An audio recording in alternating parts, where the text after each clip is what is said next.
Doug Ford was on defense and attacked today. He picked a fight with Mississauga Mayor Bonnie Crombie over one government bill and denies he's trampling on democracy with another. That one, the Strong Mayor's Bill, is about to pass tomorrow. Well, that's not trampling on democracy. Mayor Tory got more votes than all the councillors combined. And so having a councillor that scrapes in with 3,000 votes and has the same voting power as the mayor, that's what's trampling on democracy. Bill 39, known as the Strong Mayor's Bill, gives a mayor the power to push through bylaws with only 1/3 of City Council's support. It will initially apply to only Toronto and Ottawa City Councils and then expand to larger cities. But Ottawa's mayor and council have rejected using it, and 15 Toronto City councillors have sent a letter asking the Ford government to stop the bill. Ford says no way. They all want to hold on to their power. I get it. I've been down there.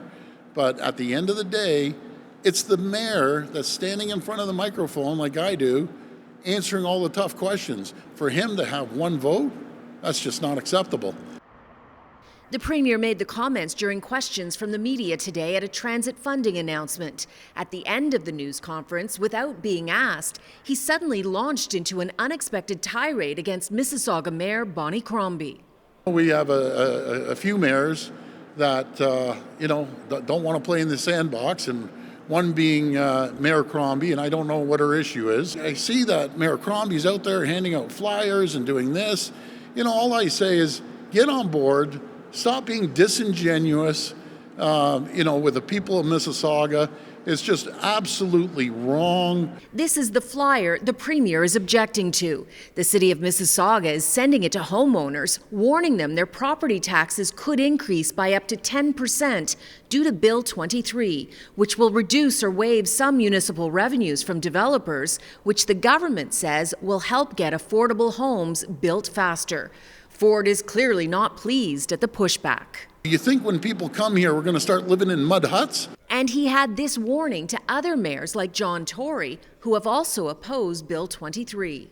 Get on board and start moving forward and stop the whining and complaining that I hear day in and day out. Brampton Mayor Patrick Brown was standing close to the Premier during the comments. Should a Premier go after a mayor like that? So I'm not going to get into sort of the back and forth. My focus is more on how do we deal with the crisis we have? We do have a housing affordability crisis. Brown isn't entirely against Bill 23, but I think they need to tweak the changes to development charges. In a statement, Mayor Bonnie Crombie writes, "I'm not whining, I'm simply doing my job as mayor to stand up for our residents and taxpayers." So why would Doug Ford go after Crombie like that? Well, it's been a tough few weeks for him. He had to backtrack on using the notwithstanding clause. A judge ruled Bill 124 that caps public servant wages was unconstitutional, and the Red Cross had to be called in to assist the Children's Hospital in Ottawa. Maybe he's frustrated, or maybe he's trying to change the channel.